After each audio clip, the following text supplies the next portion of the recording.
बिस्मिल्लाहिर्रहमानिर्रहीम। अस्सलाम वालेकुम। उम्मीद करता हूँ दोस्तों आप सब खैरियत से होंगे। मैं हूँ दानियाल और आप देख रहे हैं मेरा YouTube channel cooking with Daniyal. आज मैं आपके लिए बहुत ही मज़ेदार और बहुत ही लजीज रेसिपी लेकर हाजिर हुआ हूँ जो ऊपर से क्रिस्पी और अंदर से बहुत ही जूसी होगी। जी मैं बात कर रहा हूँ गोला कबाब की। बीफ गोला कबाब आज आपके साथ बनाने की रेसिपी शेयर करेंगे। जो आप कहते हैं कि खुश्क हो जाते हैं आपके कबाब, गोला कबाब जो होते हैं वो जूसी नहीं बनते। तो अगर आप ये मेरी रेसिपी एंड तक देखेंगे तो बहुत ही जूसी और बहुत ही मज़ेदार बनने वाले हैं। तो वीडियो को एंड तक देखिएगा और दोस्तों के साथ वीडियो को शेयर कर दें, वीडियो को सेव कर लें ताकि आपको ये रेसिपी जो है मुकम्मल आए। सबसे पहले हमने एक बीफ का कीमा ले लेना है। इसे हमने पहले कीमा कर लिया था अदरक, लहसुन और हरी मिर्चें डाल के। उसके बाद हमने दोबारा इसे चॉप किया है ताकि अच्छे तरीके से फ़ाइन जो है बिल्कुल बारीक कीमा हो जाए। और उसके साथ हमने इसे जो है एक अलग बर्तन में निकाल लेना है। अब हम इसकी मैरिनेशन तैयार करेंगे। इसमें हमने ऐड करना है तिक्का मसाला। अच्छा, हम इसमें ज़्यादा मसाले ऐड नहीं करेंगे, जस्ट हमने तिक्का मसाला ऐड करना है। 4 चम्मच बड़े चावल खाने वाले जो हैं वो हम इसमें तिक्का मसाले के ऐड करेंगे।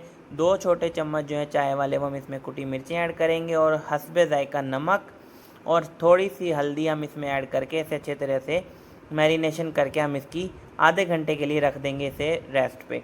उसके बाद हमने इसके अंदर 1 जो टेबल स्पून है वो इसमें घी का ऐड करके और इसे अच्छे तरीके से मिक्स करना है ताकि ये हमारे जो है अच्छे तरीके से जुड़ जाएं, खुश्की ना आए। और इसे हम मैच करके अच्छे तरीके से घी को फिर हम इसकी जो है आप इसे कोई भी शेप दे सकते हैं। अच्छा, आपको एक देसी जुगाड़ आज मैं बताऊंगा कि आपने इसे कैसे जो शेप देनी है। कोई बड़ी लॉजिक नहीं होती, या आपके घर में कोई भी चम्मच हो या कोई भी स्टिक हो उससे आप जो है ये इस तरह करके गोला कबाब को शेप दे सकते हैं, या आप बॉल भी बना सकते हैं इसकी। लेकिन अगर शेप दे लेंगे तो ज़्यादा खूबसूरत थोड़ी खूबसूरती हो जाएगी। तो इस तरीके से हमने जो है चम्मच की मदद से, किसी स्टिक की मदद से तमाम गोला कबाब जो हैं वो बना लेने हैं। और फिर हमने इसे थोड़ी देर के लिए रेस्ट देना है ताकि अच्छे तरीके से जुड़ जाएं। थोड़ी देर इसे फ्रिज में रख देना है। उसके बाद हमने इसे ऑयल में अच्छे तरीके से तलना है। जो हमारा घी होगा वो ज़्यादा गर्म नहीं होना चाहिए, क्योंकि ज़्यादा गर्म होगा तो फिर वो जो है अंदर जाते ही कलर चेंज कर देंगे और फिर ऊपर से वो जो है कलर पकड़ लेगा और अंदर से वो कच्चा रह जाएगा। अच्छा जी, इस तरह करके हमने तमाम जो है कबाबों को अच्छे तरीके से फ्राई कर लेना है।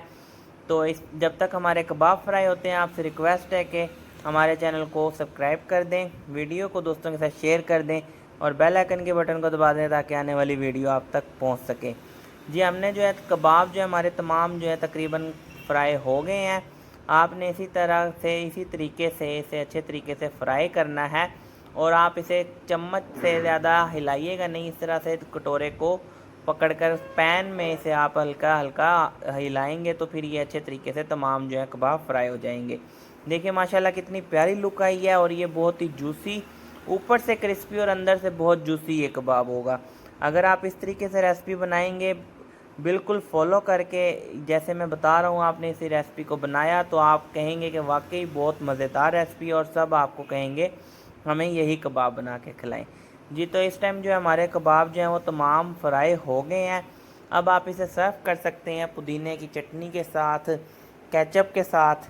तो मैं जो इसमें आपको रेकमेंड करूँगा आप इसे पुदीने की चटनी के साथ और केचप केचप के साथ जो है वो सर्व करें।